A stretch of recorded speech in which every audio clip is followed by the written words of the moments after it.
Hey Adam, this is Yusef. Just wanted to respond to your video about um, digital rights ownership. And it got me thinking about, you know, owning physical media. Now, I'm not referring to the physical media from, 10 years ago, 15 years ago, where you could just pop in the disc and you'd play it right off the disc. However long ago that was, maybe even today still a little bit. But I'm referring to new discs that are being made for these newer games.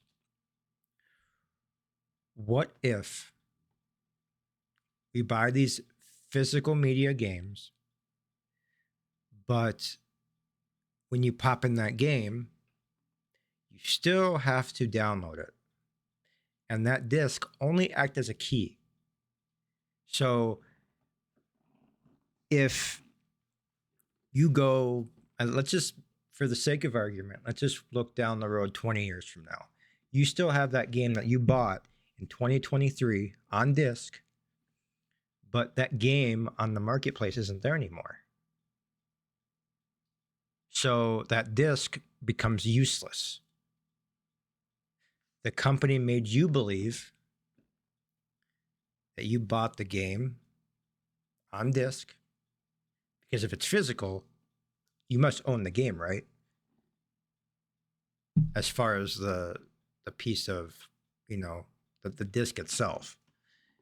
To your point, we don't own any of these games. We just have them for personal use. But what if that's gonna start happening more and more? Like back in the day, if you owned a 360 and you had the Xbox, the original Xbox disc version of Fable, you could put that into your 360.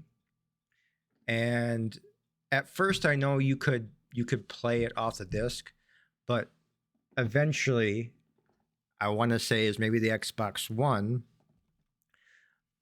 you had to download it. Maybe it was during the 360 time too. I don't remember, but those games were solely intended to be played on those specific consoles only. And so I understood that aspect.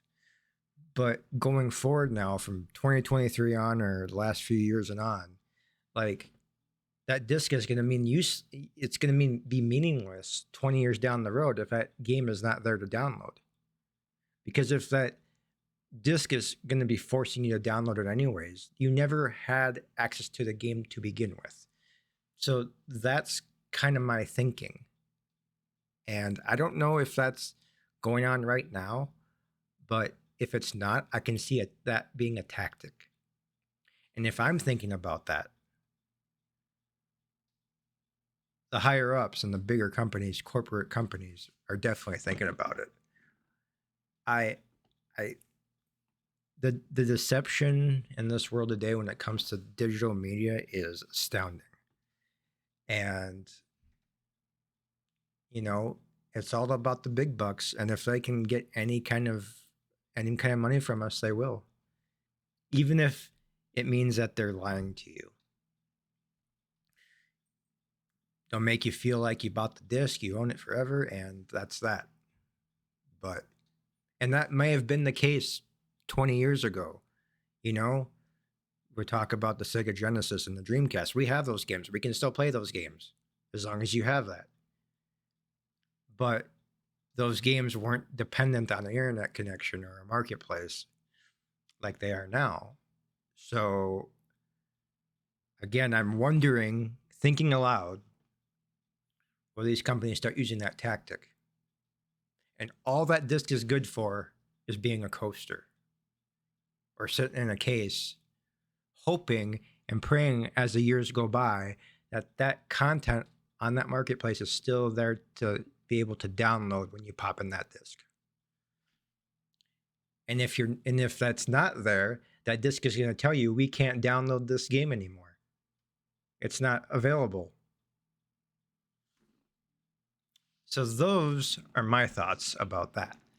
And that's kind of where I was getting at in the comments below. I'm sorry that it may not come across as clear. I should have just done this to begin with. But just a few of my thoughts. And let me be perfectly honest here. Like, I'm a big physical movie guy. I used to collect games, but I had to make a choice because I started running out of room. I can't collect games anymore. So I chose films or Blu-rays, because I'm just really big into film. It's not that it isn't that I'm not into gaming, because I'm a huge gamer, but when you live in an apartment or you're moving around a lot, it's hard to collect everything. And if I had a house, it might be different, but it's not that way. And so I personally, right now, I do have most of my games digitally. And it sounds weird when I say that, because I'm a big fan of ownership, but it's almost something that I was not. It feels like I was kind of forced into it at some point, because I had to compromise somewhere, because I just I couldn't collect everything anymore. I do collect Switch games because I find them to be more, I guess, I don't know, more nostalgia for me. I don't know what the reason is, but a kid growing up in the late 80s, because I was born 85, um, and in the 90s, I mean, it was a big thing back there. That's where my gaming started, was the Nintendo, the Sega Genesis, I'm a guy just like you, Adam, that didn't have internet until what was it, 95, 96, whenever it came out. So we understand that, and many others understand that as well. So these are just a few of my thoughts. And I'm a big physical media guy, and I always will root for those people, even if I'm not collecting physical games anymore. I still will be an advocate for those people that want to do that, because I'm a physical movie guy. So I understand. And I wish I could do physical media for everything, but I can't anymore. So, with that being said, Adam, I want to thank you for being, letting your voice be heard, and just keep doing what you're doing. I've watched you for years now, and I appreciate everything you do. Um, and I hope that more attention can come to this, because I think the more and more people know about it, the louder our voices will get, and companies and corporations will start hearing us more. And right now, all we can do is continue to talk about it and raise awareness. So, with that being said, Adam, I'm gonna get out of here. I appreciate for you watching this and listening to it.